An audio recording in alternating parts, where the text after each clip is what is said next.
all I did was I created this envelope to fit my chubby little card. My first thought was I need to make sure that whatever the back folds are is bigger than the size of my card. So forget my dimensions for a second. You have your card of whatever dimension it is. Make sure that your fold lines allow a 1/4 inch extra in width before you score, and a 1/4 inch extra in height before you score. And I'll show you when I get to the end of the video how I came up with these numbers so you can make your envelope any size for any card. Let's get on to making this. First, what I did is I trimmed my paper, and I'm not going to bore you with the trimming of the paper because we all know how to trim.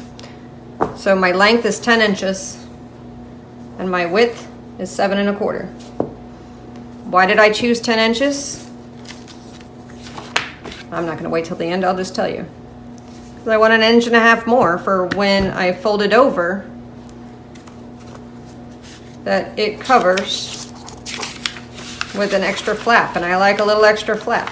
So if I want to do glue, sticky glue, then I can use that. If I want to use my score tape, I can use a couple of strips. That's fine. Why did I make it this height? Because I want 1/2 inch at the bottom.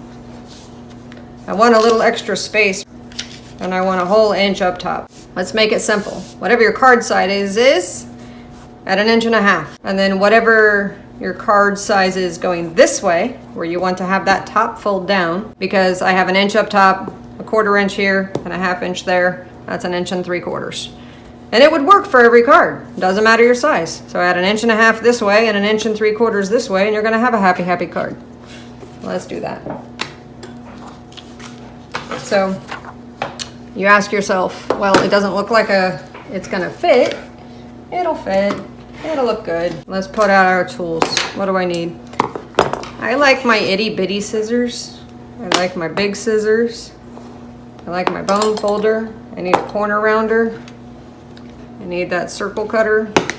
And you've already got your trimmer out, so however you trim your paper to size, you need your ruler and your cutting mat just to cut your paper to size. I'll make the first. So you don't actually need a scoreboard. I just like to use it because it's easier for me to keep my hands steady. But my first score is going to be at 2.5 inches. So I have 1 inch, 2 inches, 2.5. And I line it up to 2.5 there. And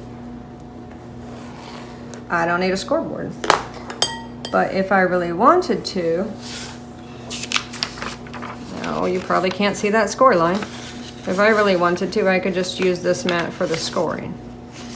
But that was a rarity that I could keep it all stable.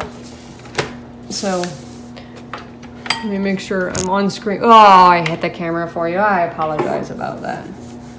Now that you're done being seasick, I'm gonna go back and rescore my 2.5 line. And why 2.5? Because I have to make sure that with my card here in the center, I have my card here, and I want that extra little 1/4 inch. So because I need an extra 1/4 inch, I'm gonna put it at 7. I have 2.5. My width of my card, I set the card down right on that score line, 2.5 inches. And then if I want that extra 1/4 inch, I score 7. So then I'll just fold these.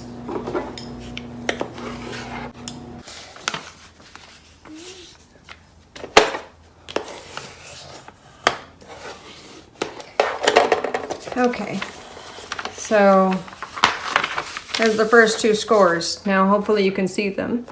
2.5 inches, 7 inches. I'm gonna go to the next one.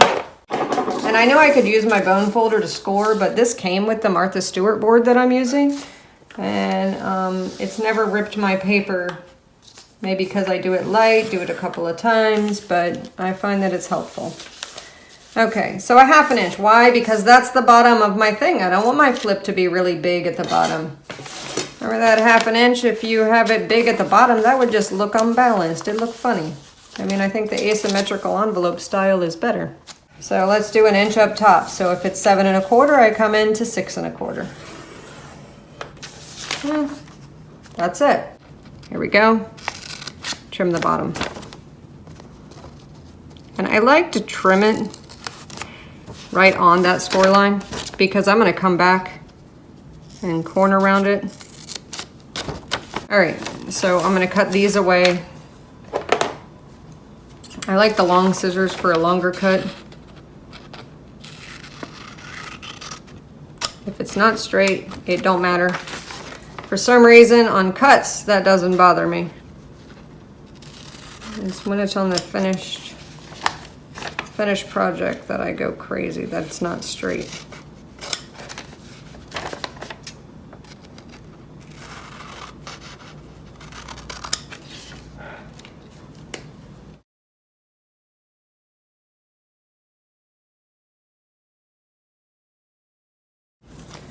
All right, you have these little scraps.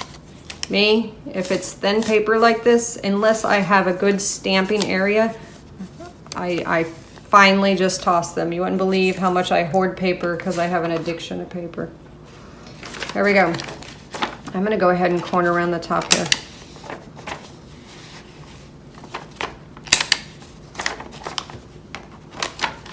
Oh, fold that in to corner around it better. I could have done this at the end. I can do it right now. It doesn't matter when you do your corner rounding as long as you do it before you seal the envelope. All right, let's do this again.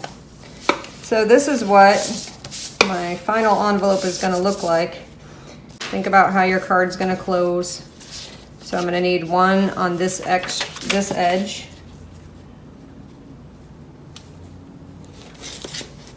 Okay, why do I wear these gloves? Because I have extreme anxiety and I bite my nails.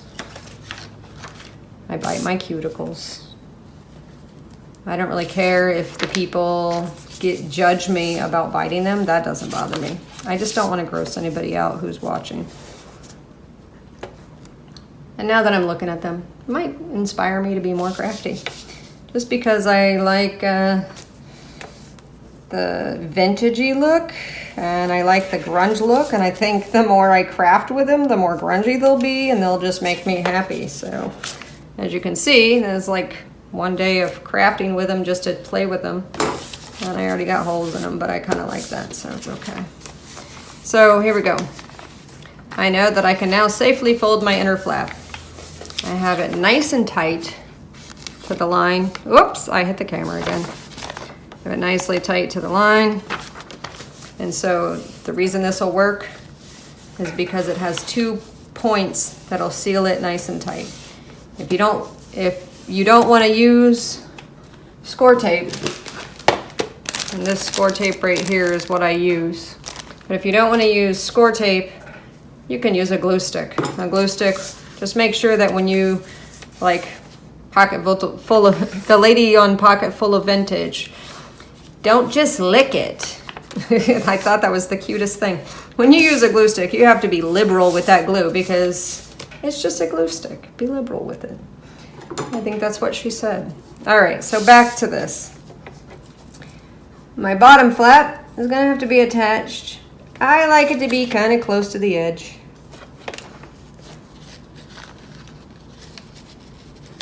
Goodness gracious. I might be finding that this glove thing isn't always gonna work. All right, here we go. Here's the top.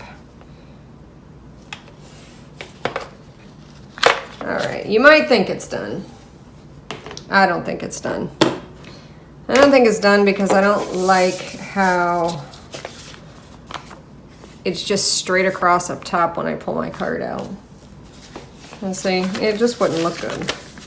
So at what point will it be a good time for me to cut this? I think it's after I seal this. So I might as well just seal these two, seal this bottom one, and then trim out my little hat. You don't have to do this, but I'm not gonna like that uneven edge right there.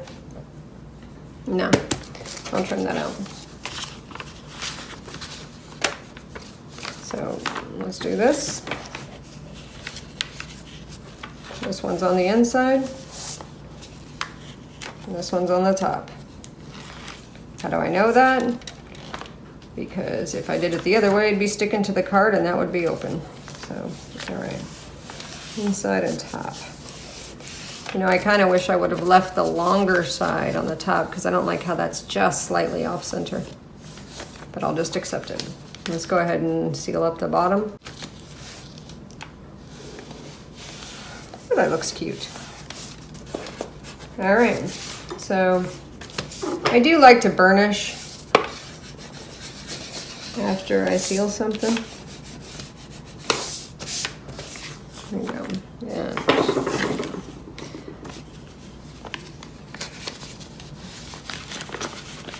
All right. Now in this case, I like my little pocket not to be bigger than the length of this. So make sure you don't put it so far that you'll see part of the hole. So I just need a little notch to get rid of that. And, oh, look at that. Now that looks all nice and finished. And my card. Oops. Fits right in.